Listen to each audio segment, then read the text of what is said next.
Good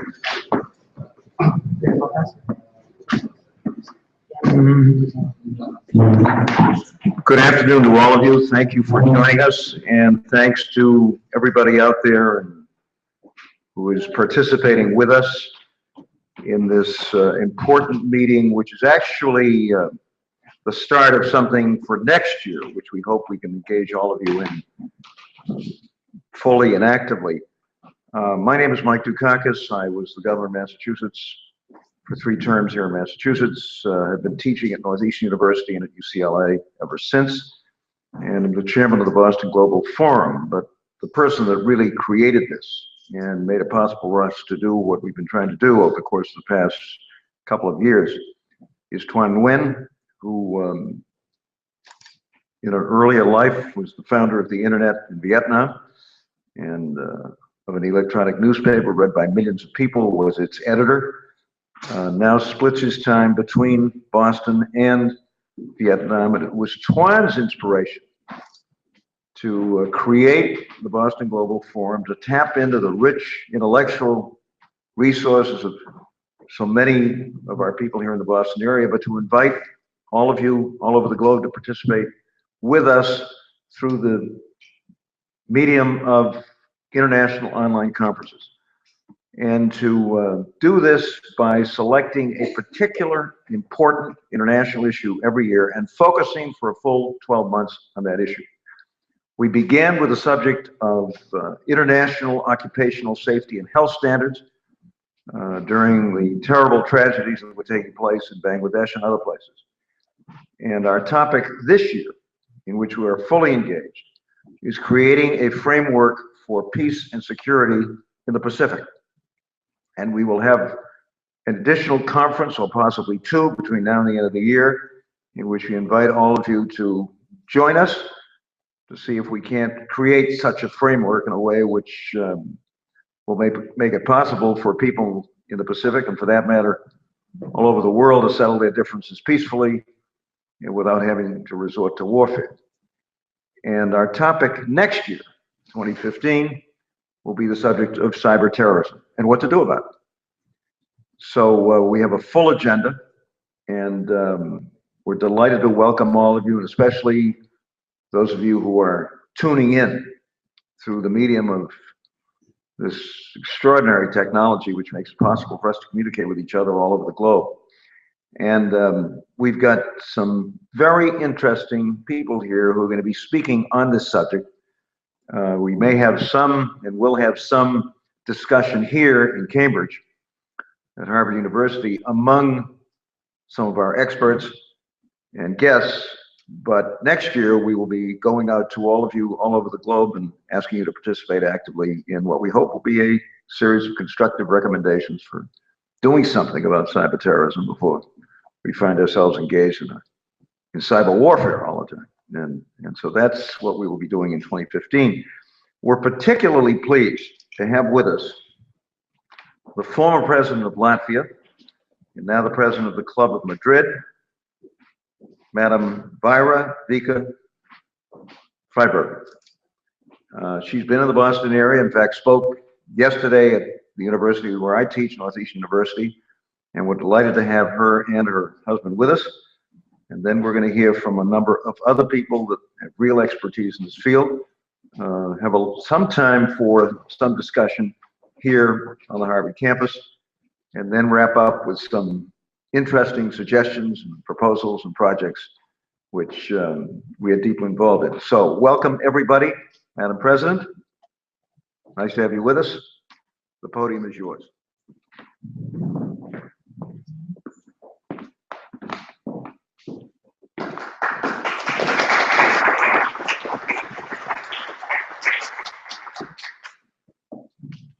Thank you, Governor, for the introduction. Ladies and gentlemen, it's a pleasure and an honor to join this distinguished group of specialists.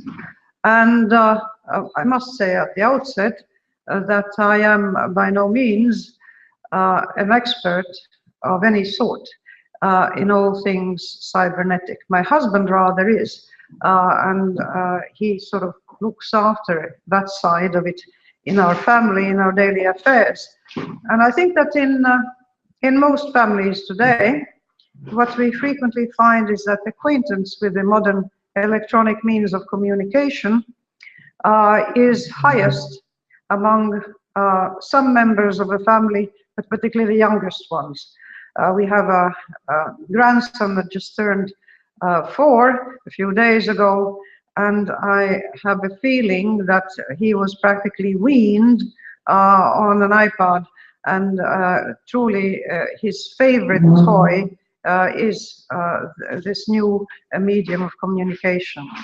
The topic that will be of concern next year, but that is already starting to concern you here in the Boston Global Forum, of cyber terrorism and cyber crime takes various forms. You open your daily newspaper, and this morning, for instance, you would see a headline saying that 75 million people's accounts had been compromised by a cyber attack on the files, on the records of that large institution.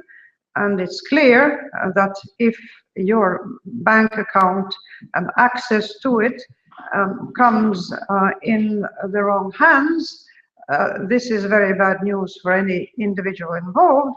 But when you multiply that by not just the original million that the company admitted, but by 75 million, you realize the enormity of the harm that could be done. But we have also had cyber attacks already on countries that have been traced back to other countries which obviously are not, don't have the friendliest of intentions, to put it mildly. Therefore, security, in the broadest sense of the word, for any system of government data keeping, of records, but also for very ordinary things of ordinary life, which have become part of our society, and on which we rely to operate properly. Any one of them, be it your airplane reservation or the way your airplane is being piloted, that are potential targets of terrorist attacks. But I'd like to mention that there's another aspect of availability of information in the cyberspace, if you like, and that is the recruitment of potential terrorists by spreading ideologies that by devious means first attract the attention of young people, then slowly suck them into activities, groups that are, it's almost like the brainwashing that one gets in sects. They get a feeling of being received in a friendly manner, of being found important, of being supported. I have been told by priests, for instance, in Paris suburbs, that in their attempts to get youngsters to come to church, they are competing with mullahs who offer 10 euros to every youngster who comes to Friday prayers. And for youngsters from disadvantaged neighborhoods, this is a very simple and ordinary temptation, which can then eventually lead to recruitment, to belonging in groups that not only have very fanatical convictions and ideologies, but that consider violence and random violence, which is what terrorism is, as a tool of preference for advancing their ideological needs. Then, of course, there's a purely technical side. If you wish to do harm on a random and massive scale, the technical expertise required to do that varies. It can range from the extremely simple to the complicated, and it's a bit alarming to see on the internet, for instance, that there are recipes freely available for fabricating Molotov cocktails. There are recipes available for synthesizing drugs in your basement or in your kitchen. Drugs which, moreover, because of their chemical structure, have a few atoms that are not the same as those that are on lists of illegal substances, and therefore for a while can actually freely be put on the market, and frequently because of the way they're being manufactured or because of their actual physiological effects, are extremely dangerous to, say, teenagers of high school age, to whom these are freely distributed at a very low price, with a promise either of ecstasy or of a unique experience. And this is, in many ways, the downside, or the flip side, if you like, of having available to us in cyberspace through various means, through various dictionaries, by now, maybe not the complete knowledge of everything that humanity has ever acquired, but pretty close to it. And if in the ancient days the Library of Alexandria and its scrolls and its tablets was a repository for all that humankind had achieved up to that point, we must remember the sad lessons of history, where the Library of Alexandria was attacked and vandalized, and the Serapeum equally destroyed utterly by either one persuasion of fanatics or another. I say this because I have the privilege of being a part of the International Advisory Board of the Library of Alexandria, and Alexandria as a city is extremely proud of having, with international collaboration and support, reconstructed that historical monument to humanity's thirst for knowledge, and made it a beautiful center of international intellectual collaboration and activity. But the repository, this, if you like, the digital repository of the world's knowledge today, is in many ways as vulnerable as any one particular location where it might be deposited. The Library of Congress is, after all, unique. You may digitalize, and that's something that will help. You have a backup. But the original documents are irreplaceable. We just completed in Latvia our national library, a new building by world-famous Latvian architect who has been an American citizen for the last decades, Mr. Birkerts.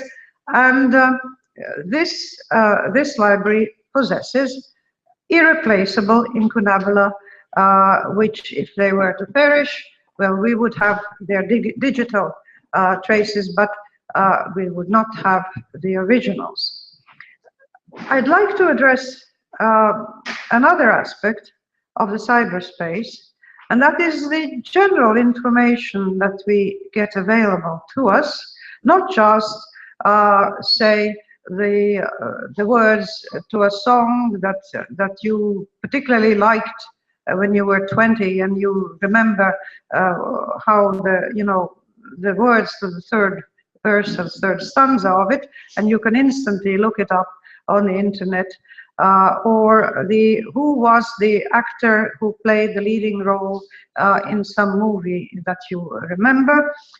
If the movie happens to be Casablanca, you probably don't need any kind of cyber support for it, but otherwise it's available at the tip of your fingers. But when it comes to information that is not simply factual and straightforward, but that requires inevitably some aspect of selection and interpretation to it, then I think we come up against potential dangers, not just of terrorism, but of extremism, of fanaticism, of racial hatred, of general aggressivity of one group of individuals against another, mischief, if you like, on a very large scale. The propaganda, the political propaganda that we consider as a natural part of the democratic multi-party system can take a nasty turn when it becomes a single source of information about the political situation in one's country and the world on the part of totalitarian systems. Any totalitarian system in the past has always managed to control the flow of information available to its citizens. The flow of information, control of information is one of the means of imposing one's will, and it's a sort of terror, even if it is committed in the name of the state or of the ruling regime. The ability of citizens to evaluate things for themselves is a dangerous one to totalitarian systems, but it's also one that free countries and democratic countries or countries in transition should remember puts a heavy burden on the ordinary citizen. I had the privilege of chairing a committee on the freedom and diversity of the media in the European Union, and we produced a report that was deposited a couple of years ago, and we discovered that the plurality of media, the availability of diverse viewpoints and opinions is not as simple a matter as it might seem, and it's not necessarily as easily achieved as we assume that if there are free elections in a country and if it has all the trappings of democracy, that thereby all its citizens are able to function, if you like, with the full powers and decision-making authority that democracy on principle affords to each and every citizen. It is very clear that media are the way by which the ordinary citizen has a window on the world. Nobody can be present everywhere at once. Nobody can witness important events personally. You're lucky if you sometimes see them at a distance. The media are truly deserving of their name, that they are the medium by which information flows. And the technical infrastructures of media, it will be the print medium or the electronic medium. In a way, the technicalities become secondary to the fact of the editorial choice, the editorial content of what is presented to the public. This, I believe, is an important issue that has to be addressed equally in all countries, regardless of the level of democratic freedoms that they enjoy. In those countries that see themselves as free, open, and democratic, vigilance, I think, is the order of the day. One should remain vigilant about maintaining a diversity of opinions available, a diversity of sources of information, and no human being having the privilege of claiming to have the absolute truth at their disposal and the absolute ultimate verities to present to you. One should do so with all due humility and allow for other viewpoints to be expressed. But what is truly alarming is that in many countries which are making progress, for instance in economic terms, which are like China, lifting millions out of dire poverty, the desire to control information on the part of governments remains as strong as ever. And we see also recently the Russian president announcing that they are going to take measures to have special servers for information that pertains to Russia. The argumentation for it is presented in the name of security and national security, and of course this is to some extent a legitimate concern for any country. the security of the information concerning its own internal affairs, but it very quickly can become an instrument of political control and an instrument of keeping people in the dark about what is happening. We hear that on mainland China, for instance, the media have been completely silent about the demonstrations happening in Hong Kong. Now, you might say the news, the daily news, can only report so much information. If you open any channel in America, you may object to the narrowness of the range of topics that it presents to your attention. And I suppose that the Chinese might make equal claims and say, well, some people gathering on the street is not newsworthy enough to deserve a place on our national news.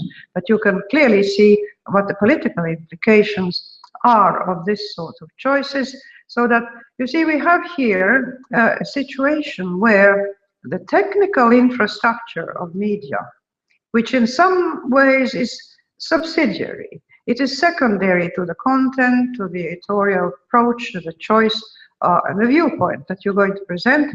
But then we come full circle, because if somebody comes up with a new device, if somebody invents a way of circumventing, say, the firewalls that some country has built around its internet, or the controls that it has imposed on its media, I think that there would be a wonderful opportunity, not just for somebody to make a fortune, but for the people concerned as its customers to have new opportunities for exercising their God-given right to actually pick and choose what it is they think about certain events in the world, and where they really, we would consider it as part of democratic rights that people should have the right of access to information that is as broad, as diversified, and as objective as possible. But I have had journalists, professional journalists from well-respected international television companies admit to me that even if you go, for instance, on Tahrir Square, as when there used to be these demonstrations in Cairo, your camera can only point in one direction. And that means that even in such a large event where 1 million people might be present, the scene that you choose to focus on, the face that you do put on your camera, is going to be one that you choose as operator of that camera, or later as editor of the news presentation. We have before us, ladies and gentlemen, unheard of and unlimited potentials for new access to information of the most unimaginable kind. This is a bonanza.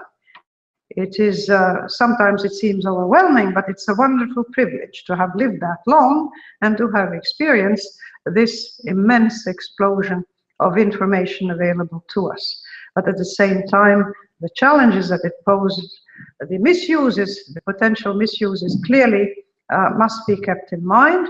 And so I think I have to conclude again with the same idea, that even as we are excited about the possibilities, we must remain extremely vigilant and careful about the dangers that such media can pose to human rights, to human freedoms, and to civil liberties in the largest sense of the word. Thank you very much for your attention.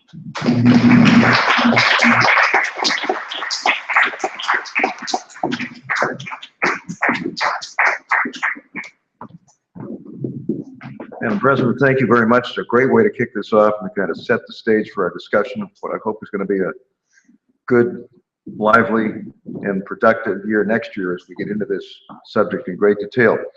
We now have 4 speakers who will give brief statements expressing their own views on this. They come from a variety of disciplines. They've got all interesting backgrounds in this field. And we're going to begin with Anders Kåre, who is the principal in Core Analytics. It's a major contributor to our last conference on the subject of peace and security in the Pacific, and is back with us. Anders, welcome. Thank you, Governor.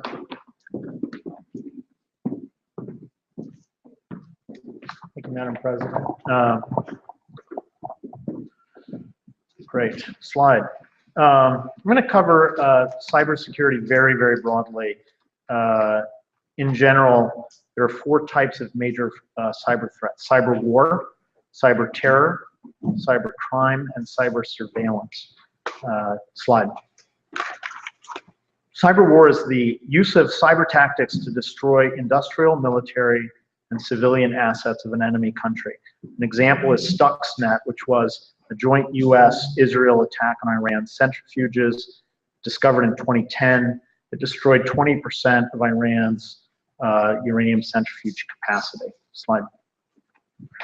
That type of remote control attack can be used against anything. It can be used against a carrier in the Pacific. It could be used against nuclear command and control. So it's a very dangerous remote control capability. Cybercrime. These are non-state actors, legal use of information technology for personal gain.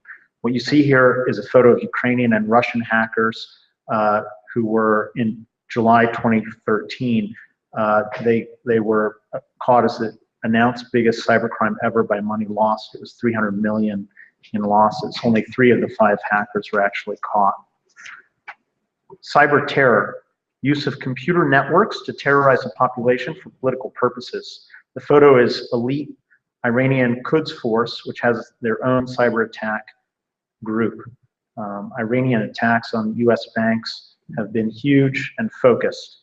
They're in retaliation for sanctions and attacks on their own security systems, including the Stuxnet. Cyber surveillance is the use of cyber tactics to closely observe criminals, enemies, or competitors. In this picture, you see the snake going from the Chinese to the American side, but I'm sure there's a snake going the other way as well.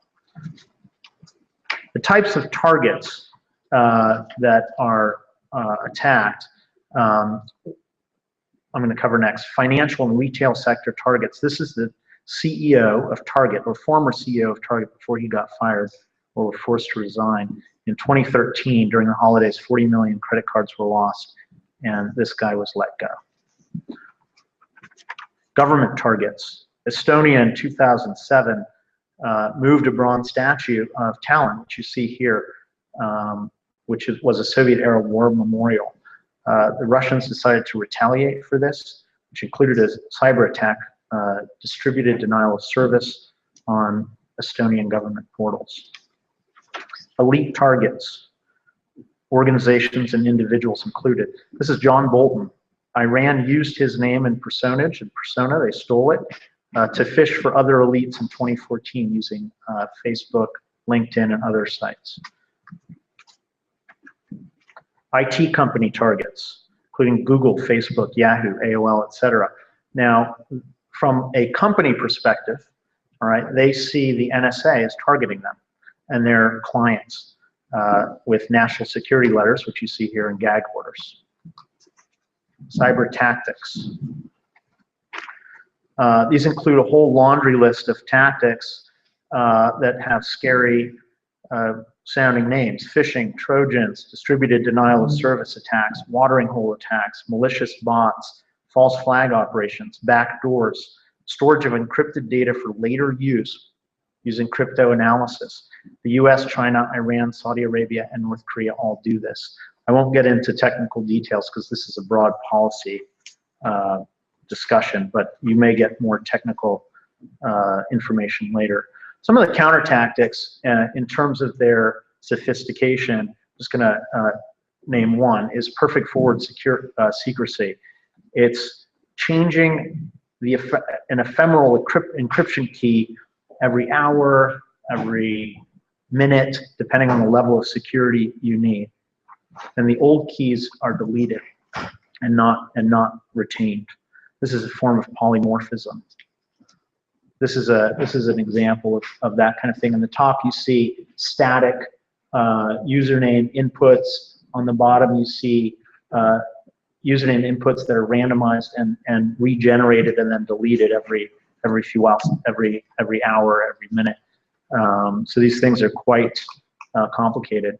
We have a few policy recommendations, starting with NATO. This is the NATO Computer Incident Response Capability Team located in Estonia. They're teeny, 40 full-time employees. They were very slow to come to in position. They were only given 60 million euros, and that they spent that during a period of 3 years in order to deploy. They've got to be much larger. They've got to have a rapid defense and reaction force capability. Right now, if they're to take real action, they need to go through the NATO command, which requires political decisions that are very broad across very many countries. We need a rapid reaction force that's NATO controlled. The current global cybersecurity budget is possibly 80 billion to 100 billion. These are rough figures, contested figures, but we've got to have much more than that. We've got to double our cybersecurity budgets at least. There are a few cheap wins that we can do, requiring two-factor authentication, requiring encryption on the cloud. We need to determine too big to fail information systems and require insurance, reinsurance, and final government backing for those systems. We need to develop stress testing of interconnected systems. We need to focus not only on defensive cybersecurity, but we need to focus on offensive cybersecurity. These are two sides of the same coin. You don't know what you need to defend against unless you yourself are on the cutting edge of offensive capabilities. These cybersecurity research and development in the United States needs to be centralized, I would argue, in the Department of Defense, because they need both that offensive capability as well as that defensive capability.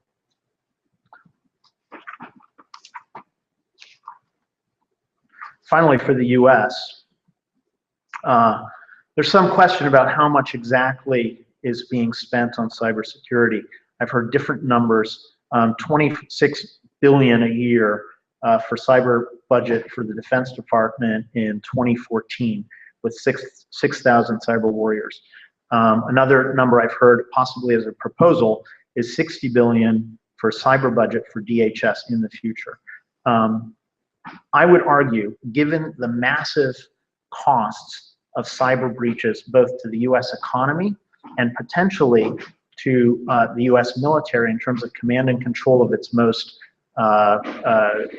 critical weaponry like nuclear weaponry or aircraft carriers, we've got to at least double our cybersecurity. I would argue that we should bring it up to about 120 billion minimum. That's 20% of the Defense Department budget.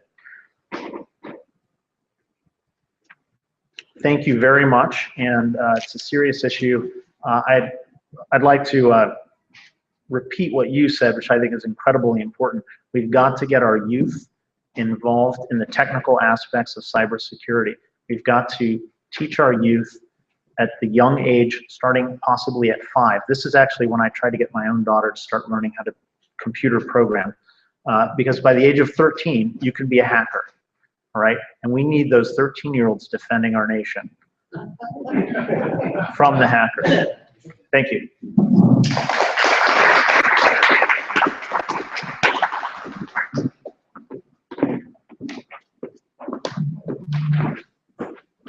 Thanks, Anders, very much. Life isn't getting simpler these days, is it? Our next speaker is Josh Haynes, who is leader of cyber systems and leader of the Cyber Systems and Operations Group at MIT's Lincoln Laboratory, and somebody with lots and lots of experience in this field. Josh, welcome.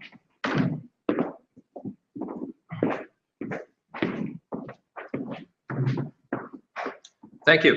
Madam President, you laid out quite a challenge for us.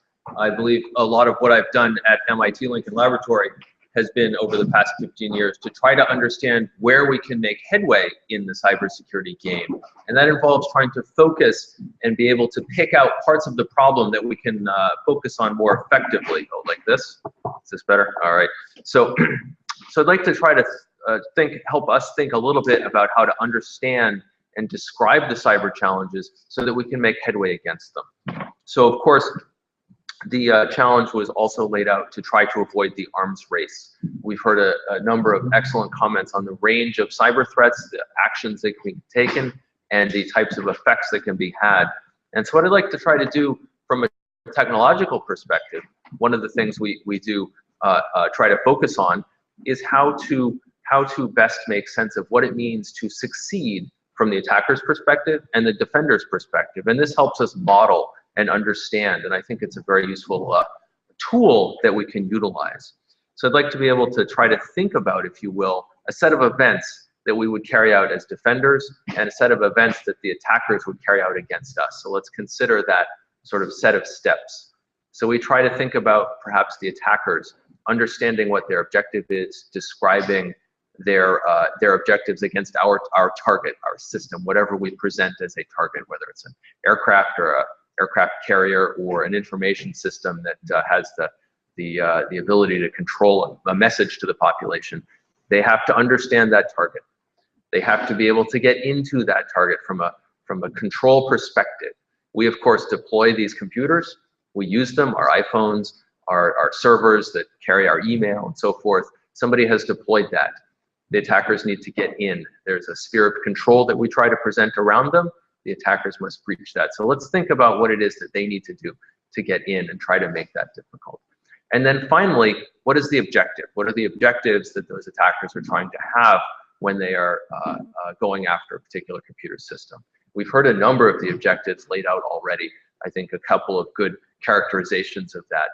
But I believe that what we can really do is think both hand in hand about what the attackers' objectives are and what our objectives are. What we're trying to do is we build and defend and maintain these systems. So let's think more critically think more critically then about what the defenders are trying to do. What are we trying to do to defend these types of systems?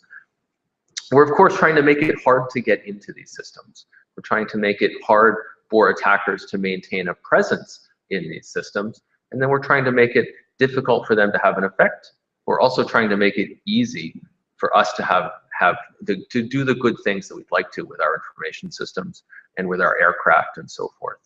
And so from a technological perspective, we can map to each of these 6 areas, getting in, keeping them from getting in, staying in, and identifying the attackers when they are in, trying to have an effect and trying to prevent that effect. We can map into each of these areas technological things that we do, hooks, tools, there's a very wide array. But we use models like this, simple models, to help us understand and quantify what it means to succeed and what it means to cause failure on the other side of the fence. And so I would encourage that as a model to the community to use when they're trying to consider how to write that policy or how to guide the national thought on this. Really, we need to be able to come back and describe things that we can measure and quantify. So one of the things that we like to do, and maybe it's just a very small piece of the solution and could be broadened much more easily, one of the things we'd like to try to do is consider the job that we have to carry out, the computer system that we have to carry that job out on, and try to describe the relationship between the thing that we're doing and the computer system that's carrying it out. Terms are often utilized in the community, mapping the mission. The mission maybe is a Department of Defense term, but that's the job. How did the computer system support that? This is a valuable construct for us because it allows us to describe what it means to succeed. We can't necessarily prove that the attackers could never get in, the hackers could always be thwarted. But we can try to prove, we have a hope of trying to prove that we can always do what it is we need to do with that computer system.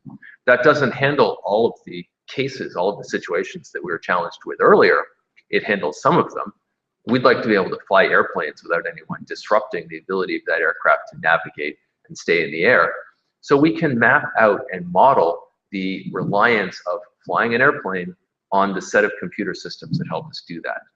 And I'd like to contemplate a number of ways, because there's some real, I think, technological messages in here that can also help inform the thought process. So we can do a very manual mapping. Humans can sit down, engineers can sit down, understand the plans, describe where the computer systems are flying the airplane, where those same computer systems are interacting with business networks, describe those places where attackers could get their bad stuff in there, where hackers could get their things into that system. And then we can also, because that's a fairly static view, that's a system engineering view, that's how you thought the system was going to be built in the beginning. It's not necessarily how it's used and operated, how it's evolved over time. And so then we need real-time techniques that will be able to monitor and assess and analyze the behavioral properties of those systems to maintain that mapping between a set of tasks, a set of functions, and the computing capabilities that are carrying them out. And so that dynamic mapping is also very important. That's one of the things that we spend a lot of time trying to research and understand. But it's just a tip of the iceberg. So then I think we need to consider, so if that's one part of the message, so one part of the message is what it is that we have to try to build or attempt to create as a better set of cyber infrastructure. There's a number of things that we will build into that infrastructure to enable its resilience. There are things that we might consider good hygiene. If we were only doing the things that we knew how to do already, like intelligent use of cryptography, intelligent use of two-factor authentication, as the prior speaker mentioned, these are hygiene things that would really raise the bar for the bad guys, the hackers, and really lower the bar for us, both as individuals and as an entity, a corporation or company or Department of Defense. So there's a set of things that really need to be built in from the get-go that we already know how to do, and it takes a little more will and a little more focus and maybe a little more time and money. That's one piece. Then I think we need to consider the model by which we evolve that system, that capability. These hackers will always, of course, find new ways to gain access to systems. That's sort of the name of the game in security. And so we need a construct. There must be both sort of political and engineering and acquisition constructs to rapidly evolve those systems so as to keep up with cyber threats. And this brings me to the point where I think we need to consider both lessons learned on the commercial sector, from the commercial sector, and also from the government enterprise sector. I believe in the commercial world, there are ways to define and construct the problem, put in place that SLA, that service level agreement, so that it's crystal clear where the innovation must take place, how to evolve that capability to provide the service at a known level. I think in the system of systems space that we create when we cram all these things together inside of another company or Department of Defense, I think that's where we need to be able to innovate and have models that rapidly respond to new technology and new constructs, both technologically and from a human's perspective, from a how do you get that team at NATO to operate in a new domain or a new against a new threat much more rapidly. So I think there's a lot of room to consider that business model by which we evolve our cyber capabilities. And then finally, I guess I would like to wrap up with a point that it's very easy to throw our hands in the air and say, oh, it's impossible. We can't possibly gain a headway against the cyber challenge. And I think there are a number of things that do indeed work in our favor. There are a number of things that we can put in place that allow individuals and corporations to have a surety. Cryptography, for example, used intelligently, can provide a lot of control over the information that we produce and that we allow others to consume. That's just one example. Finally, also, when we're constructing a set of computer systems, the things that the attackers are exploiting are often, although not always, fragile vulnerabilities that are going to come and go. There are a number of things that we can do to make that domain a lot more resilient and sure, and sort of, you know, the set of computers that we put in place will remain at a certain level or certain standard of security for a longer period of time. So I think that's where I leave. Wait just a second. Sure. Quick question for you. Deeply involved in the creation of global forum. Go ahead. So Anders, the previous speaker, suggested that you have to invest in cyber offense in order to be able do a good job of cyber defense. I hear your comments differently. I hear there's a lot that can be done defensively without us being invested heavily in offensive capability. I think we do have to have an understanding of where the vulnerabilities arise and how they will be taken advantage of. I think we could spend a lot of time and money trying to understand all of those vulnerabilities and all of those ways that vulnerabilities could be utilized. I think that there's a lot of headway to be made on the other side of the fence against some of these types of cyber attacks, where we're really building resilience into our own systems. We're making it easier for ourselves to do the job. Is that a yes or a no? You're I think it's half agreeing with him and half not agreeing with him. I think it's a difficult question. I don't think it's mandatory. I don't think it's mandatory.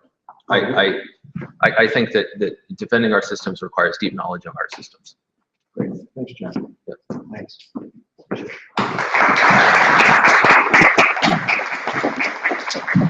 We're going to have some time to have a little discussion among all of us here, so that's just kind of a beginning, and I hope there'll be lots of questions and a good deal of discussion when we finish our prepared talks. Our next speaker is Bob Gardner, who has been in this business for a long, long time. Bob, where are you? And tells me it goes back at least 45 years. So a lot of experience, somebody who's been deeply and actively involved for a long time. Welcome.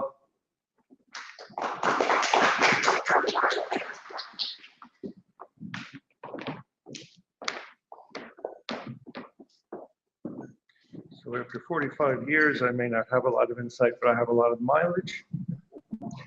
Let me pick up the question that the gentleman asked and add to the confusion. We actually do both. NSA has a broad, sweeping set of programs they call CNO, Computer Network Operations, and it consists of two components: Computer Network Defense, Computer Network Attack. And you can actually Google this and see what they do. And indeed, the analysts and the contractors, not just for NSA, but others that are in DNI and some of the other system organizations, do exactly that. And in fact, there's almost no defensive idea that you bring to the hardcore parts of the intelligence community where they say, okay, now let's figure out how to turn it around. So they do live hand in hand. Well, whether they should or they shouldn't is maybe debatable, but they do, and they have for a long time. I do want to acknowledge how serious this is, but I also don't want to insert too much fear and doomsday attitude around it, because there is, as Josh said, there is plenty we can do. But the first thing that we need to do, and maybe you can think about this, Governor, for next year, is the person that's missing from the crowd is a behavioral scientist, because, and as Josh mentioned, 80 to 85% of all the cyber problems that happen can be handled with good cyber hygiene that everybody knows how to do. We just don't. Target never should have happened. We don't have all the information yet on JP Morgan, so we don't know exactly what happened. But most of the things that have been in the papers for the last 5 or 6 years, the big ones, Home Depot, never should have happened. They were preventable. So we need to do something about getting boards not only engaged in the game, but to act responsibly and do the cyber hygiene that will take most of this off the table. Now, the rest is what's known as the advanced persistent threat. Those are the things that come from nation states, terrorists, and actors that are very well funded, very highly motivated, and very well educated. And I'm afraid we educate many of them ourselves. Those are the really hard ones to deal with. And there are some tools that, believe it or not, even with the gridlock that goes on in Washington, we sort of snuck in a few legislative tools in the early 2000s right after 9/11 that do help us. HSPD 7 was a presidential directive that President Bush signed that determined what are critical infrastructure industries and assets, and what is it that you need to do to protect them. Very shortly after that, there was something that most people never heard of called the U.S. Safety Act, which defines and designates qualified anti-terrorist technologies, for which you can not only get the designation of it if you have something special that is a tool, but the companies that sell them and the users that use them enjoy special legal protections if there is a terrorist act that has some devastating impact. So we are doing some things, there are some tools, but we still have this 20% of the APT, the Advanced Persistent Threat. And I think there are things that can be done, but before we do something about it, this is editorial, this is my opinion, it's got a 40-year perspective, but it's an opinion. Most of the cyber stuff that's gone on for 40 years, the resources that were allocated, the funds that were allocated on the basis of fear and anecdote, not specific analysis of what is the exposure and how do you fix it, right? Lord Kelvin told us to measure is to know, and we have yet to develop a good process to really measure the impact of cyber incidents in terms that are very meaningful. We have always, and I started out as a cyber geek, I even own a pocket protector, so I'm not being harsh to anybody here, but cyber people have always looked at this problem through the lens of the wiring closet, not through the lens of the boardroom or the State House or the citizens. And we have to learn how to do that. But in order to do that, we also have to appreciate what cyberspace is so that we can learn how to measure what is the exposure and what are the consequences. And cyberspace isn't what most people think it is. It's not about computers and bits and bytes anymore. In fact, it's about this silly little thing has 17 radios and sensors in it. It's not just computers. It's not just wires, because everything is wireless. The cyber that we talk about now, 20 years ago, was sort of on the side of the business or the operation, supporting it. It's now baked into it. It's not on the side of it, it's part of it. The whole thing together is what engineers call a complex adaptive system. And now with wireless, it's become even more complex. And pretty soon with the thing that we've seen called the Internet of Things, it will become still more complex. It is a system problem, it's not a cyber problem. The cyber geeks, like I once was, I also did system engineering work, so I can straddle both sides. It's not about what cyber geeks can fix. It's what system engineers need to look at first. Fortunately, there's a new technology in town that knows how to analyze these complex adaptive systems. And it was brought to us 75 years ago by Bell Labs during and right after the war. They actually provided a mathematical structure for analyzing complex systems just like this. And they provided other things called failure modes and effects analysis, where they could take a weapon system that had 500,000 parts in it and predict the mean time to failure down to the minute. That was pretty good back then. Imagine if we brought that approach to looking at a complex system, brought that forward to look at the complex cyber world we have.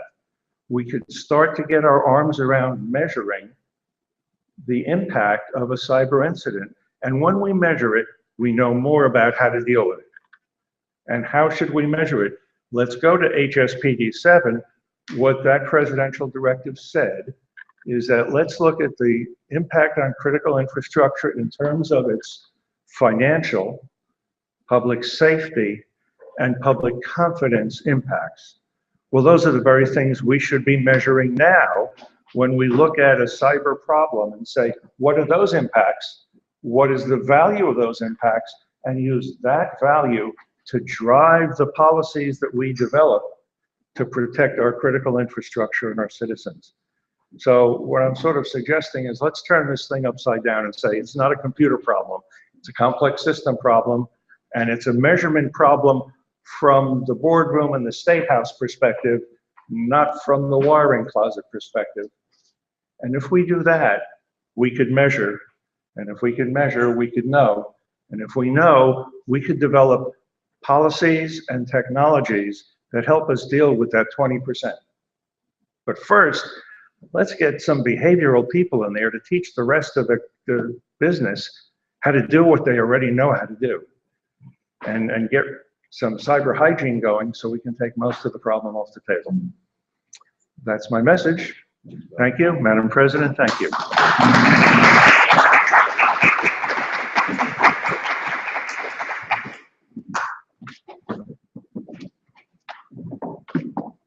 Bob, thanks very much. Now we're going to hear from Llewellyn King, who's a member of our editorial board. Long experience with the media, the executive producer of White House Chronicle, a weekly news and public affairs program airing on the public broadcasting system. Llewellyn, join us.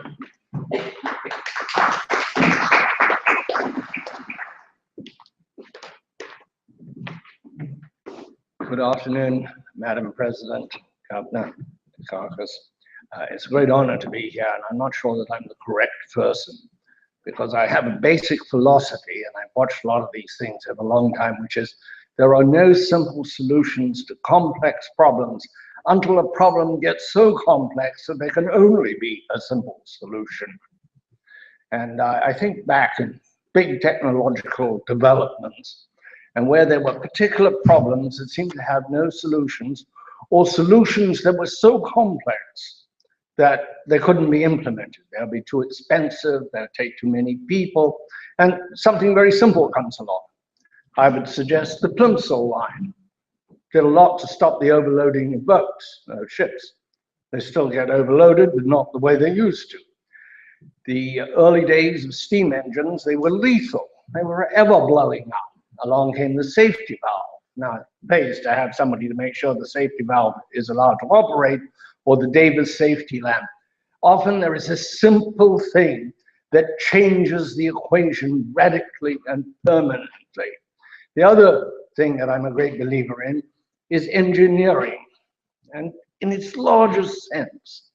I spent a lot of time covering the nuclear industry, writing about it, talking about it, and at some conference I was at, there was a huge discussion going on about what would happen with a double pipe rupture. Loss of fluid, loss of cooling, loss of radioactive water, and all kinds of equations about the stress on the pipe and what would be its point of failure, whether there would be stress cracks before it actually failed. And there was one fellow there, an older engineer from the General Electric company, and I said, well, what do you think about it? He said, well, I'm an engineer. I don't think about it. If you don't want a pipe to break, I'll build you a pipe that can't break. Everything else will break and my pipe will still be there. What is the problem? We will engineer that possibility out. And that was a very simple solution to what seemed like a very complex problem. And as one of the things that happens in technology is that we start building this great big thing. Take the White House. It's an old mansion in Washington at 1600 Pennsylvania Avenue. It's very hard to get into it. I used to have a hard pass. I've been going there for a very long time. I also used to be a private pilot. I used to fly out of Washington National Airport, but I never flew that way because F-16s would come and dissuade you.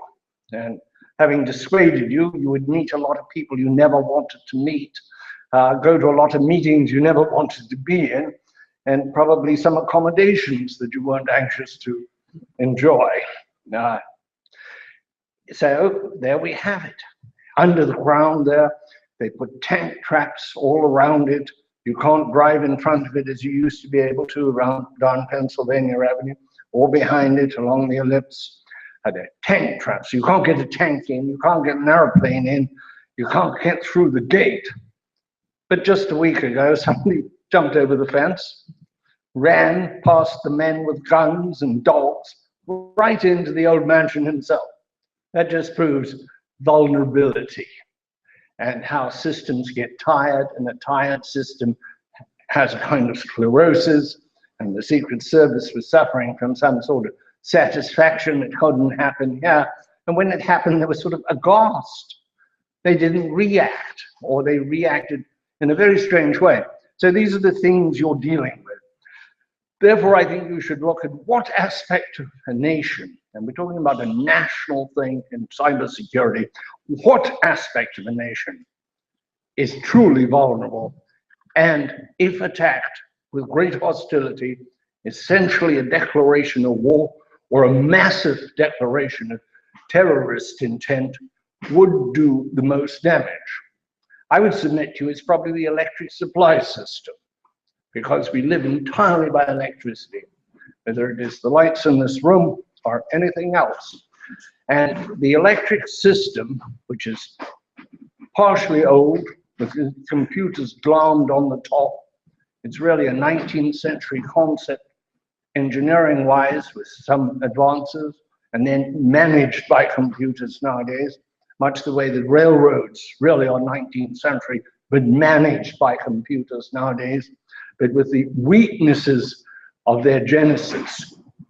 The electric utility industry, after 9/11, a lot of conferences, I went to many of them, about what do you do when you're under physical attack. And the answer from all the utility companies was pretty straightforward. We cannot afford to have every pole guarded. We cannot afford to have every installation guarded. Therefore, we will have rapid response.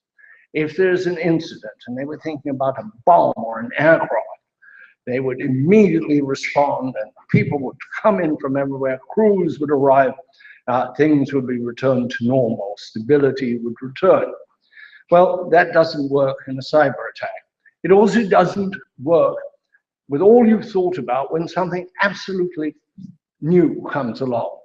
Last year, in the spring of last year, a substation in California, just really actually in Silicon Valley, just in that region, called Metcalf, was attacked by somebody who knew what they were doing, or people who knew what they were doing, with high-powered rifles, who understood the vulnerability of a transformer. One assumes they also knew that you don't just get one at Walmart and pull it down and put it back in. Most of these are custom made, they're bespoke, and it can take up to 70, it can take anything up to several years to get one adequate to do the job that the one that has been destroyed or damaged. Some of them are very old. Every one of them tends to be unique to its situation on a utility system. I was told by National Grid that there's one operating somewhere close to here that is actually was first installed in 1909. Well, I was told this 3 years ago. I don't know if it's still going, but that shows you what you're dealing with.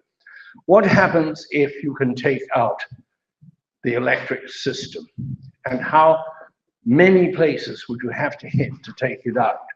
Well, we talk a lot about the smart grid, which is this new concept of interlinked use of computers to read meters, to interrogate down the electric line, to feed back to the home office, to get rid of the poor devil who used to tramp through the flower beds, to read the meter, that kind of thing, to manage time of day pricing, to see what's going on.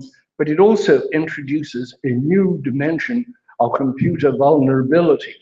There are new wires, there are new systems, there are new ways, and there is increasingly more interconnection between utilities. Interconnection means electrons are connected, but then so are the computers that operate the systems. And you can't deal with a cyber attack with immediate response if it's very large, because everything goes down. You think about what would happen if one of the large electric systems, and they're now divided up into things called independent system operators. There's one in New England, and there's the well-known PJM further down the coast. If you lost one of those, and all of the utilities hooked to it, you would have a massive blackout, which would be very difficult to bring it back on because you'd have no other communications. You would have very soon you'd have no phones, you would have no other communications, you'd have no signaling lights, you couldn't have those trucks rush in, many things. You would have paralysis of a massive scale, and if it endured for several days or weeks, you would have a national catastrophe. You would have to have the military come in with auxiliary communications equipment, and of course, to maintain law and order. Well, the problem for journalists covering anything to do with cybersecurity, but most especially covering the utility industry, is that if a particular system feels it is vulnerable, they're not going to tell a journalist that. They would just encourage those who wanted to take it down.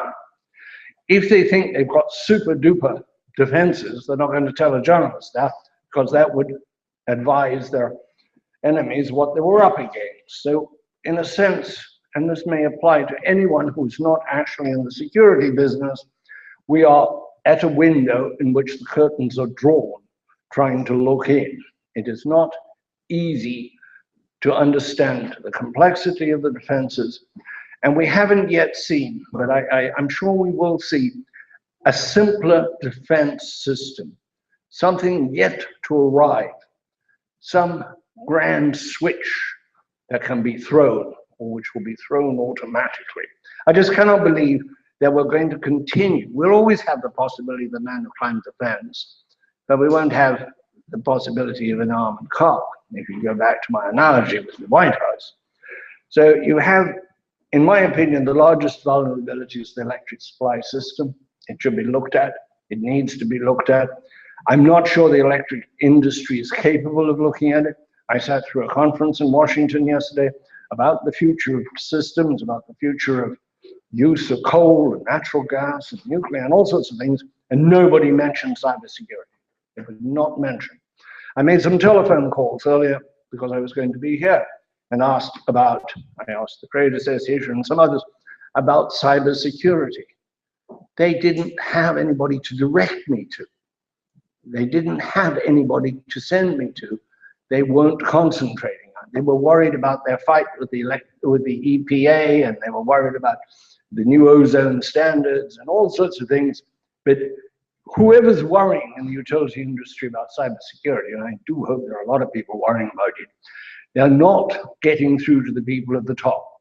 It is a system that relies on steady, real-time, keeping the lights on. And that is their concentration. They're not very good at looking into the future, and they're not very good at dealing with anything they hadn't dealt with before. The other thing is they, too, are very secret.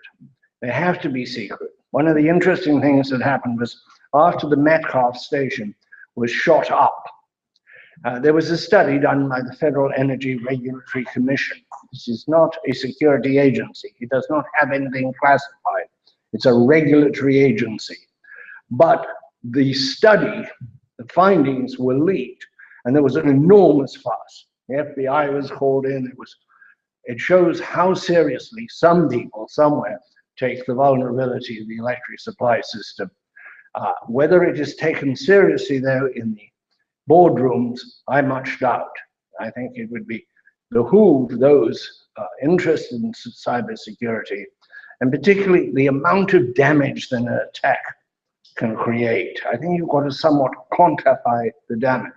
And we do, in this country and other countries, live with certain obvious dangers because we don't want to spend the money, we don't want to spend the effort, we don't want to go through it. I would cite the hardening of cockpits to keep terrorists and other bad people out of airplane cockpits. I'm a private pilot. We had talked about this in the 70s. Why don't we harden the cockpits? We didn't use that term. We said, why don't we put padlocks on them or something very simple? But pilots would sit around in the pilot lounges talking about why these airplanes are getting hijacked. At one time they were hijacked almost once a week to Cuba, to somewhere in the Middle East.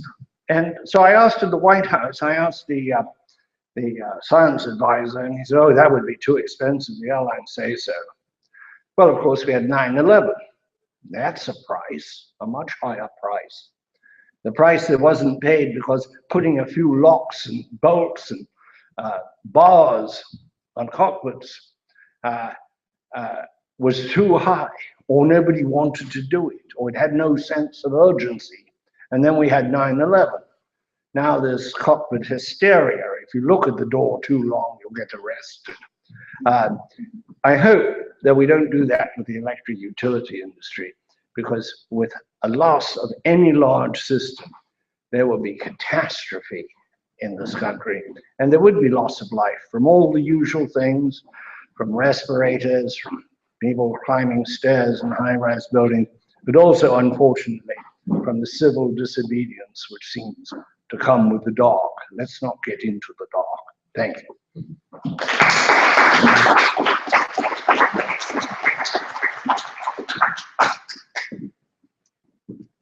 Thanks. Thanks so much. Well, Tom Patterson is one of the original co-founders of this organization. He is one of the nation's experts on press and politics. He's responsible for the Shorenstein Center here at the Kennedy School. Tom, welcome.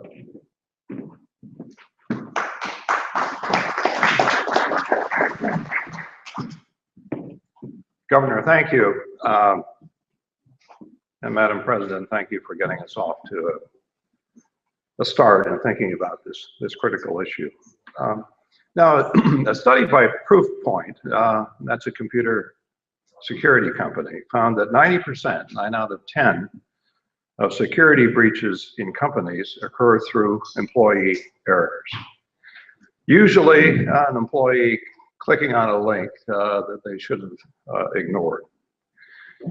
And I think if we're going to really make headway in this area of cybersecurity, it's going to take a massive public education effort.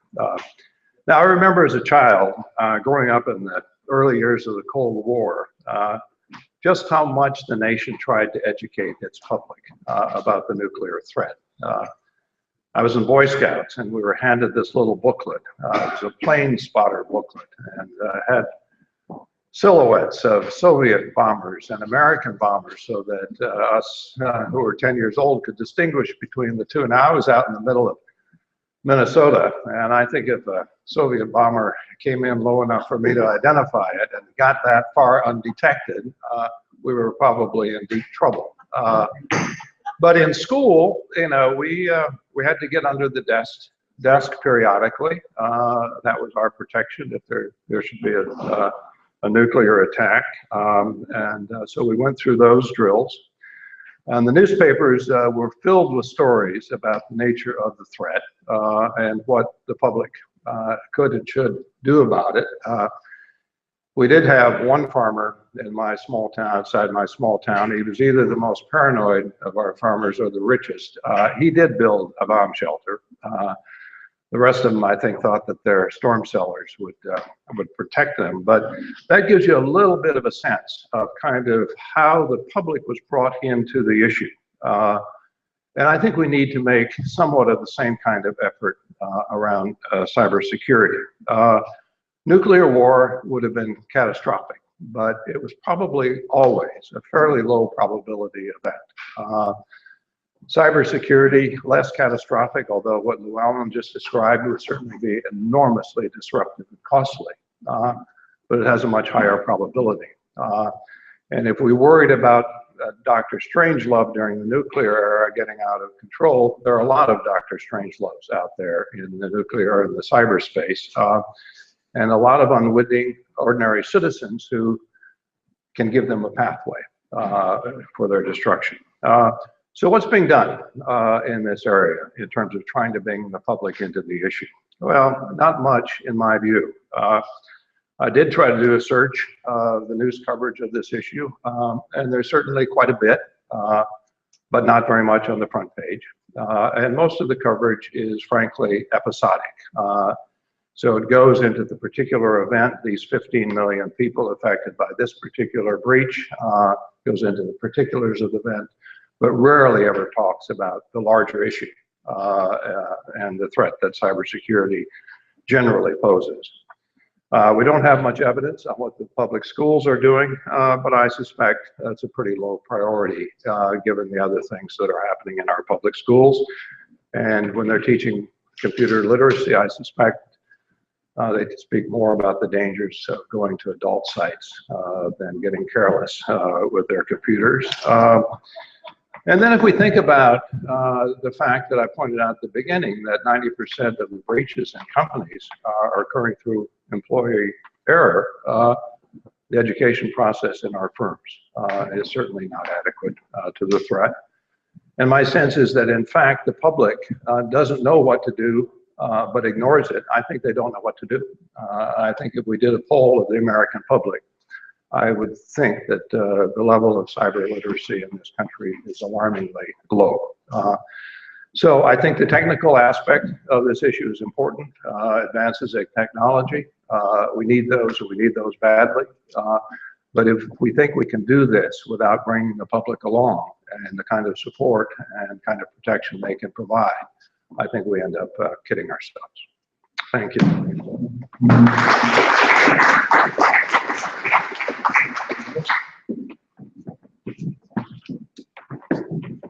Tom will be back a little later to make an interesting announcement and to further expand the work that we're doing. Ryan Ellis, come on up and join us, a postdoctoral fellow at the Belfer Center for Science and International Affairs at Harvard's Kennedy School. Sorry.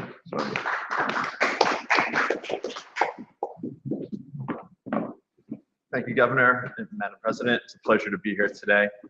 I'll be brief because I think I'm standing in the way of some fantastic announcements. Today, I'd like to talk very briefly about what I think is a very important tension when thinking about cybersecurity and cyberterrorism. It's the tension between surveillance on the one hand and security on the other. These two legitimate policy aims often come into conflict and tension when we think about cyberspace. They are particularly acute and drawn out when we think about how we combat and confront cyberterrorism. This is an area of current policy debate in the US and across the globe, and I think it's only going to increase in importance in the years ahead.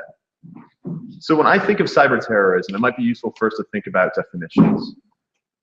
It can be defined in many different sorts of ways, but I think there's two sort of general bins that I use. The first is to think about the use of cyberspace as a means of supporting terrorist organizations. Okay, that's one way of thinking about it. The second way that I think about cyberterrorism is thinking about terrorist attacks that are conducted through cyberspace. So cyberspace is the vector, the means through which the attack is actually propagated. Now, these are both very important.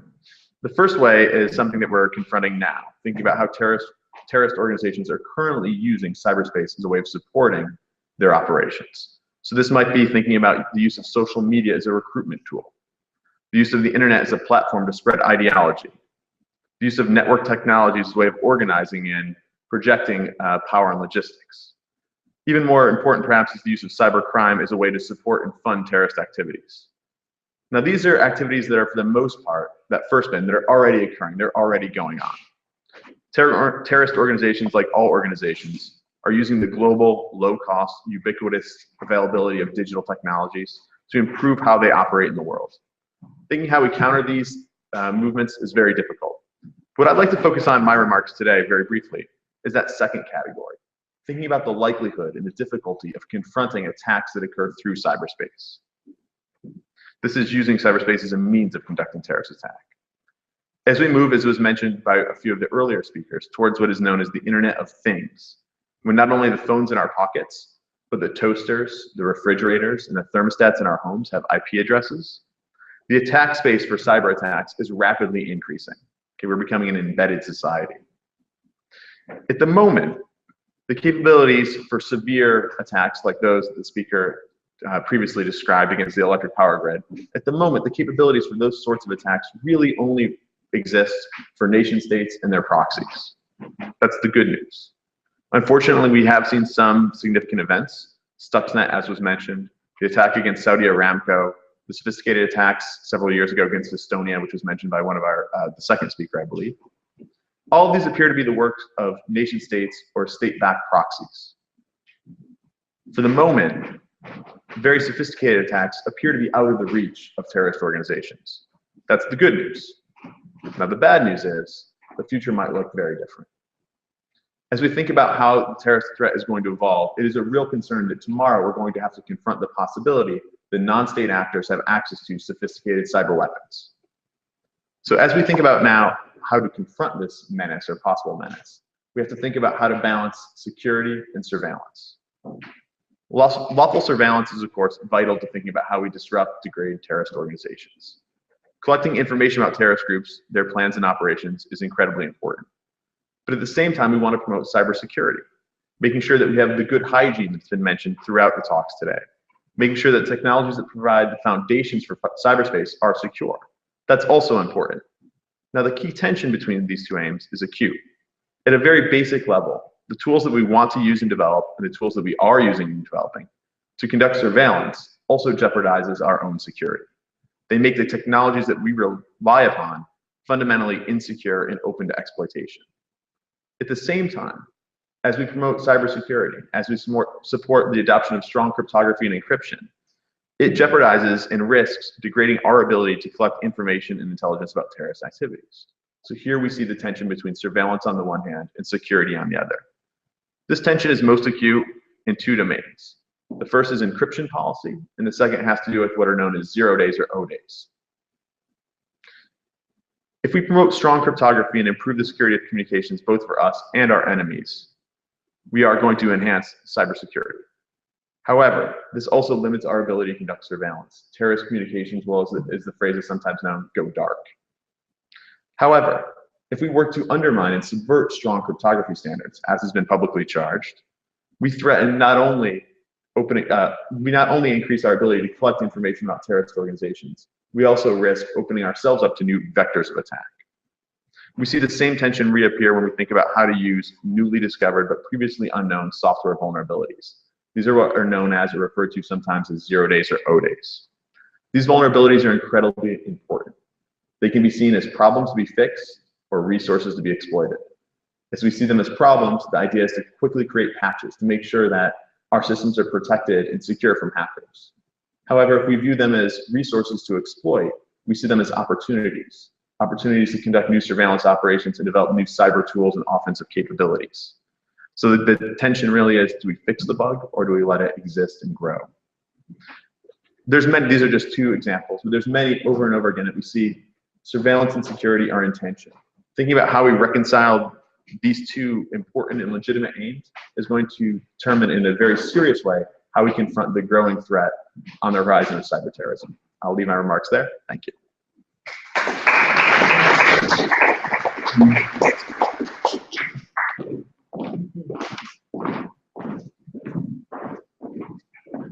Thanks, Ryan, very much. We have about 10 minutes, folks, to have a bit of a discussion here, and maybe to ask those of you who have been listening to help us as we kind of frame the kinds of questions and issues that we're going to be dealing with in 2015. We've had, I found this very interesting and enlightening, lots of food for thought here. So any thoughts generally about what we've heard so far and areas where you think we should be focusing particularly as we begin to develop an agenda for next year? Both participants and those who've been listening. Barry. I thought the issue of greater insights into the human behavior angle of it was interesting, in that the reference to hygiene makes you think about how many lives are lost in hospitals each year because people don't wash their hands. Something as simple as wash your hands if you're a doctor has been very difficult to get people to wash their hands. How do you get them to do a 128-bit encryption thing that changes their password from Facebook every 2 weeks? Where's the effort in human behavior that helps people understand what incentives you need to create? Bob Gardner, I think, were the person that raised this. We're obviously not talking about underarm deodorant here, right? Tell us a little bit, educate us on what we're talking about when we talk about hygiene and what we should be doing. But I think fortunately for industry, there is something that we can do. We're not doing starts in the boardroom. There's been a lot of narrative, a lot written in the press recently about getting boards engaged in cybersecurity. But I'm afraid what I see, and I see a lot of it, is it's still security theater in the boardroom. They sort of give lip service to it. They invite a CIO in to talk to the board for 15 minutes once a year and check it off, and they say, we did our part. It must be policy from the boardroom down.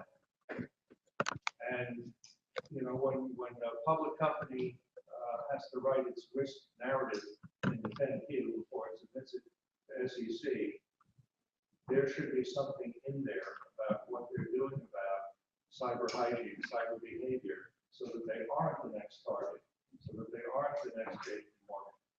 We have to find a way to get the boardroom truly involved, not just security theater. I think that's a way to go that maybe is a little stronger than we can do with our public health system. Bob, I suppose the CEOs of these companies have some responsibility as well. I mean, the Target guys, those of us used to refer to that company, left, but a well-known Greek American is still running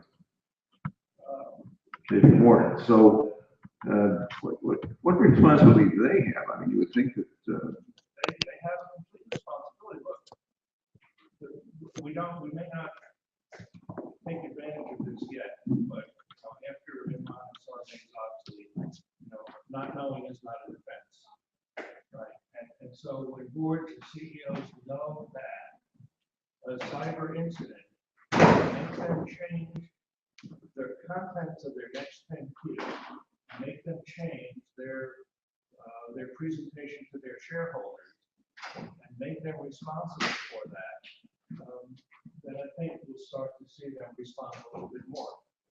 And I think that's a place to start to attack the problem. okay, any other thoughts? Elliot. My fear is not so much the small issues, but if one major cyber attack against the electrical system occurs, what the public will do, even if it's only for 3 or 4 days, because we're not used to that sort of thing. And it's the lasting effect of a situation like that, which would do things to the marketplace, do things to the stock market, and things to fear. So I think a perpetrator can do an awful lot of damage with one effective attack, even if it's only for 3 days, 2 days. Okay, other thoughts, other comments? I just spent the week at the CYBOS meeting, which is put on by SWIFT, folks that pioneered interbank financial transactions.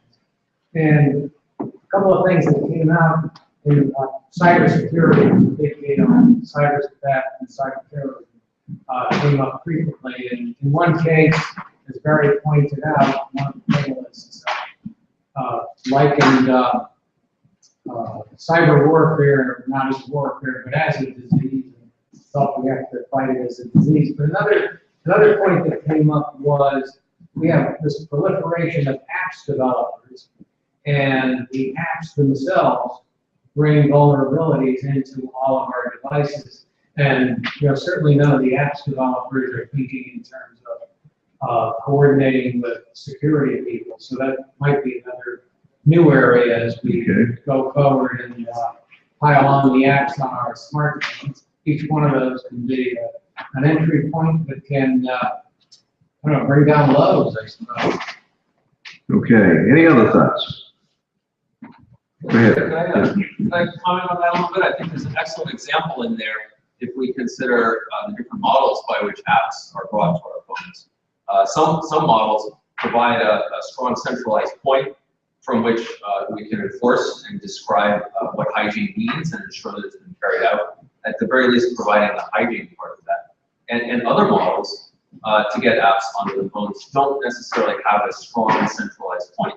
And I think that's something that we can consider as a trade-off.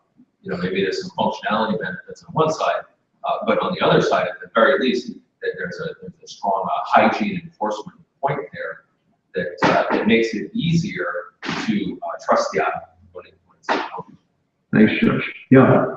I have three quick ideas that I'm curious about. One is the question of whether cyber war is offense dominant. In other words, does the attacker have the advantage in cyber war? What kind of advantage is that? Are we vulnerable potentially over the next 20, 30 years as cyber warfare offensive capabilities develop to a massive attack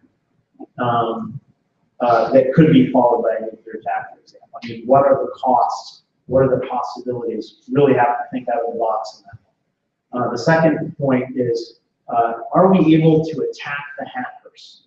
Okay? Are we able to identify the hackers from afar, find their machines, erase their hard drives? What are the attempts to do this? What's the methodology there? The final point is, what does the time continuum look like plotted against the cost of events? My sense is that over time, over the last 20, 30 years, right, that the cost of events and the frequency of events is going up exponentially. How do we balance that increasing cost of events over time with the amount of resources that we put towards mitigating the risk from those events? Okay, all good suggestions. Kate, I have a. this young woman is an undergraduate of mine at Northeastern University. I'm interested in exploring the new use of iBeacon technology, which is low energy Bluetooth technology, which is introduced to the iPhone 6 for payment methods.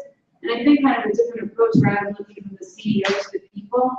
If you're going to pay with your phone, maybe that's become a standard that you have to trust your phone and trust the technology that Apple or Samsung, whoever that technological company might be. And I think that my question has to do with, does the government have a say in that in terms of the standards that have to be set for cyber technology and threats down to people who are using it for everyday purchases? Because you have access now directly into your account as an individual.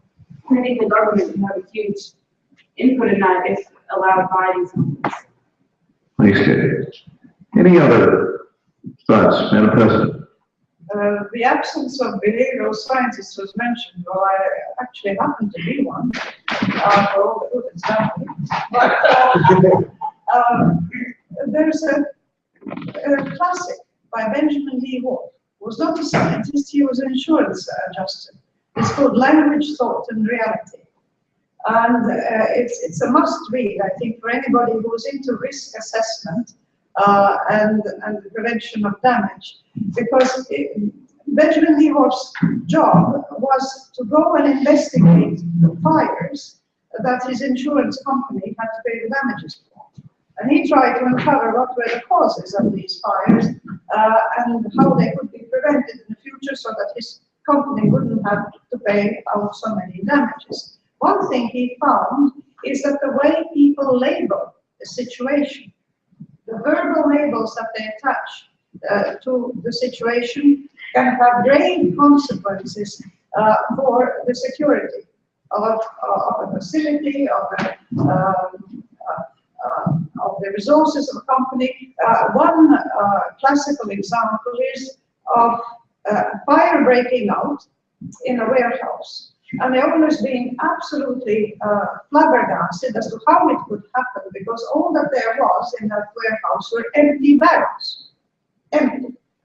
But it just so happened that these barrels had previously contained volatile fluids, and that when they had been emptied, the vapors from these fluids were still in these so-called empty barrels. They were empty of fluid, but they were not empty of flammable material. And so when somebody threw rags used in painting into these empty barrels, a violent fire broke out.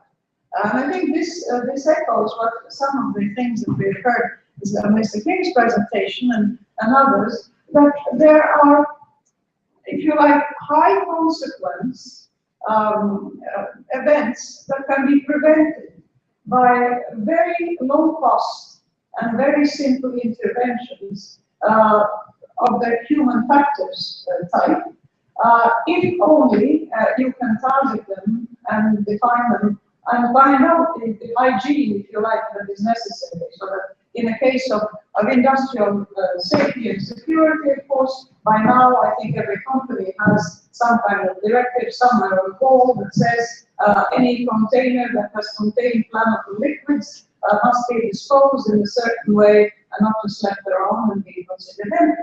This is very cheap, doesn't require millions of investment, it doesn't require rocket science for the workers to learn it, it doesn't even require the Boy Scouts to have a look at the dog. All it needs is a thing on a wall, you see? So that there are a great many things that can be achieved at low cost with public education, but there are other dangers which are technologically extremely sophisticated and where the risk factor in terms of the damage done is extremely high. And then the question is where to draw the line as to how much you are going to invest in preventing them, because the investment will depend on your precise and correct diagnosis of what the likelihood of this risk happening is. And that's, well, of course, it's a guessing game in many ways, but you can use mathematical models to help you guess. All good points. I'm going to add my own, then ask Tom to come back up here and make an announcement. When nuclear energy was developed with potentially catastrophic consequences for the world, it took a while. But by the early 1970s, we had an international agreement of sorts, which invited nations to agree, if they didn't have nuclear energy, not to pursue it, and sought wherever possible to get some nations who were pursuing it to abandon those efforts with some degree of success. It's obvious as we deal with Iran and North Korea and other places that we're still working at this. What puzzles me is that there seems to be, unless I'm missing something, no serious international effort to try to deal in a similar way with this threat. Now, maybe it's happening out there, but I haven't heard about it. And it strikes me that even as we deal with these risks and threats, and they're real, that there should be serious discussions in this international community of ours about how conceivably to come up with a set of rules, treaties, whatever, that can make it far less likely that we go off and engage in another arms race, if in point of fact, it can be limited or conceivably eliminated. And that kind of discussion, I hope, is something that we will begin to engage in as we get into 2015 and discuss these issues across the board. Tom Patterson, come on up and join us.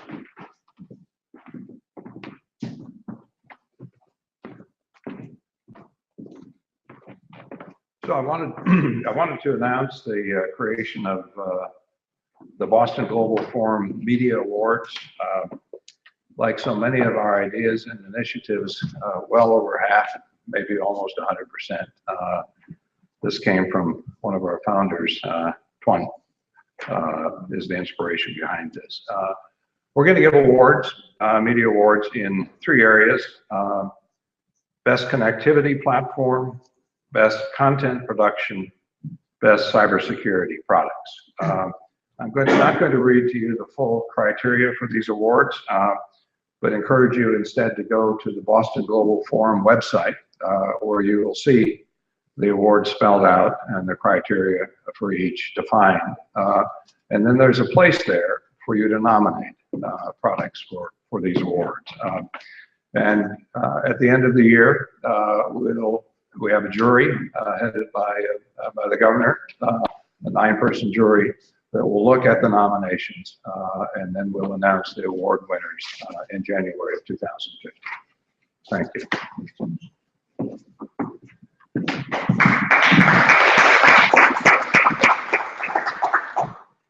This too is the result of the creativity and imagination of Twan. But what we're going to try to do is create an online museum.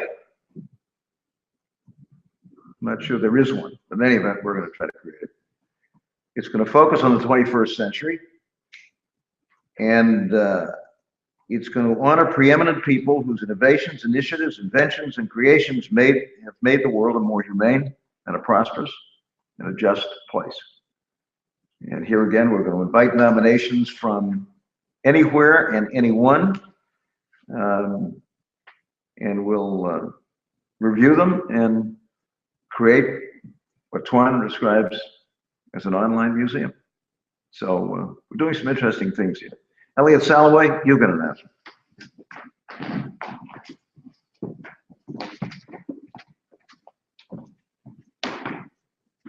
It's always great going on last because everybody's asleep anyway. I'd like to quote a guy who career I've been following, Admiral Bill McRaven, who gave a talk at Texas University this year in May, commencement speech. He's head of the Navy SEALs. His quote was, "If you want to save the world, first make your bed." I had a slide of my bed that I didn't get to make this morning because Tuan said I had to be here early. So I can't show that, but my role at Boston Global Forum is to be the project art director. The model for my work comes from an organization I co-founded 4 years ago called Exodus. We work in Eastern Europe and the US. With children who we have paint to the question, can genocide be prevented? That model we carried with Tuan's help over the last 6 months with a call from the world for submissions on the internet only of videos and photographs that also ask the question, can crimes against humanity be prevented, with particular attention to wars between nations, particularly what's going on in the Ukraine, what's going on, the potential of problems between China, Vietnam, and the Philippines. So my job is to simply show you some of the results. We were quite amazed. We have 7 countries represented. I want to just say, when you're looking at these, there are no artist statements here. They'll be on the website. It was in many languages, so we couldn't get all the statements, but I urge you to look at these in the light of John Sosowski, who used to be in 1978, was the curator and head of photography at MoMA in New York. He wrote a book and mounted a show called Windows and Mirrors, Mirrors and Windows. And when his contention was, when you look at art, you can either look at it as a window into what the artist meant, or as a mirror into what you interpret it to be. I would urge you to look at these images as a mirror, because I don't, unless you go on the website, we don't have any artist statement.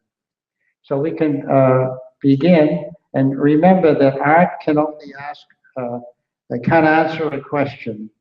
It can only ask a question. So, coincidentally, and this wasn't planned, this first image was from Latvia, Madam President, and I didn't even know it was first, but it was one of the better images that we had submitted. We have the names on the website. Here is the name of the artist, Pavel Trentiev. And the next one is from Cuba. Again, each one of these people had different issues in mind, but always addressing human nature and the interaction between the people and eventually between nations.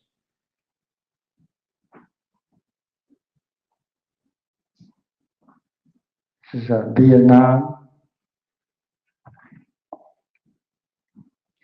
We had several from Vietnam, thanks to Tuan. the Ukraine, Japan, this is Tokyo, Germany, also Germany. We had several videos. They didn't all translate to being projectable. This one was.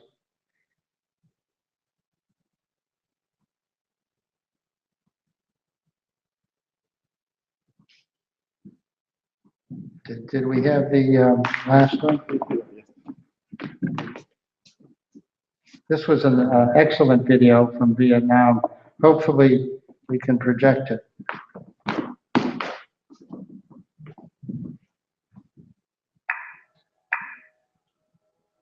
Năm trước, tháng 2 năm 1979, quân Trung Quốc đã tàn sát dã man những người dân này ngay trên chính quê hương của họ, Lào Cai, Việt Nam.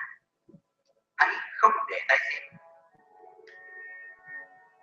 Đây là ngôi nhà của khu bảo tồn thiên nhiên tỉnh Lào Cai, nằm dưới chân dãy núi Hoàng Liên thuộc địa phận huyện Sapa, một địa danh du lịch nổi tiếng của Việt Nam. Tháng 2 năm 1979, quân Trung Quốc xâm lược đã đến nơi đây, phá đi nhiều biệt thự của người Pháp xây dựng từ đầu thế kỷ thứ 20.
the first of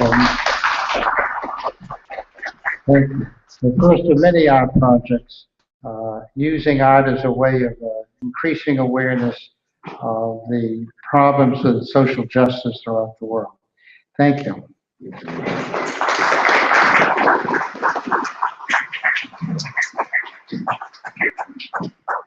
And a wonderful example, Elliot, of what this new technology can do in a very positive way. I mean, it was remarkable. Madam President, a final word.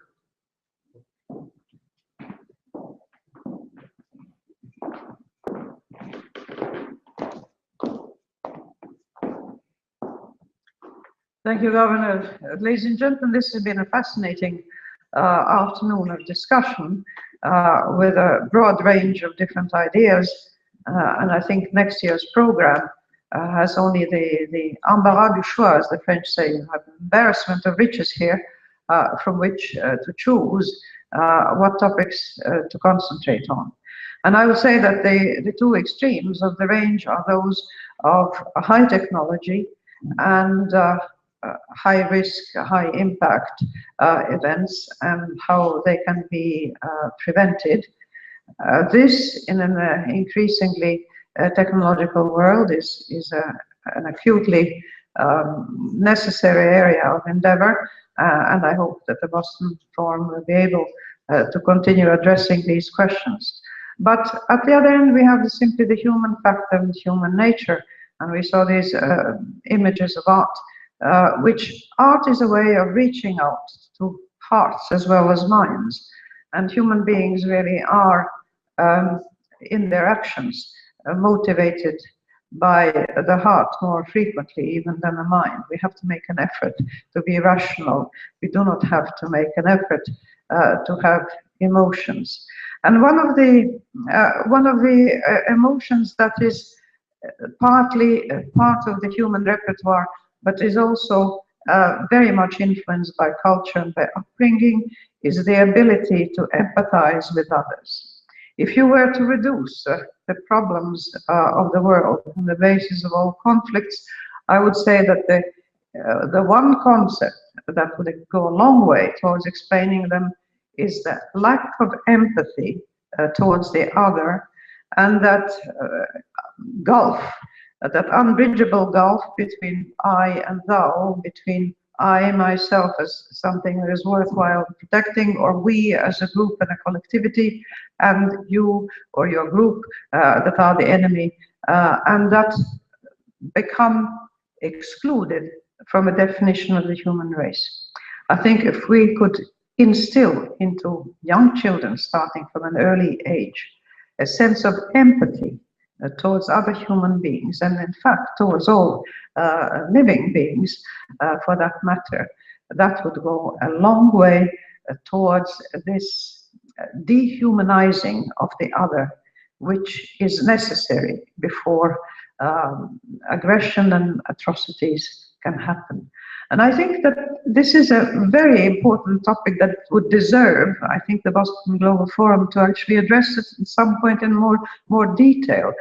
We find everywhere in the civilized world examples of young people or children actually enjoying cruelty to a surprising degree.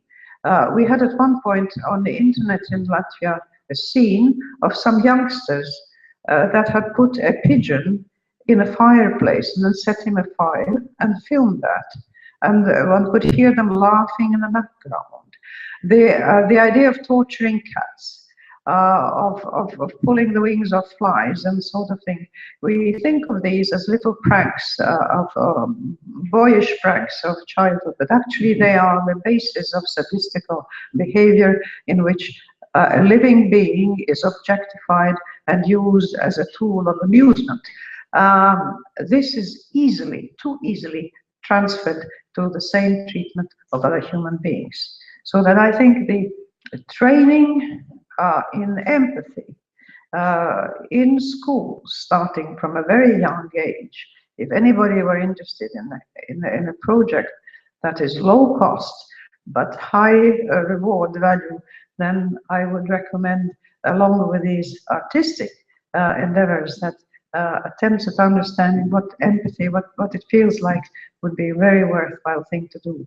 But in the meantime, thank you very much. I have been personally stimulated by the presentations that I have heard, and I hope that all of you have done likewise, and I offer my best wishes for the continued success and activities of the Boston Forum. Thank you very much.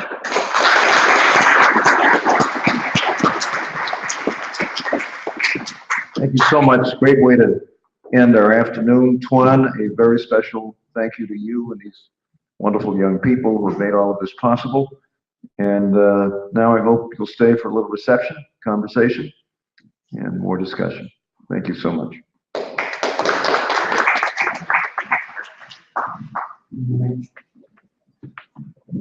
Thank you.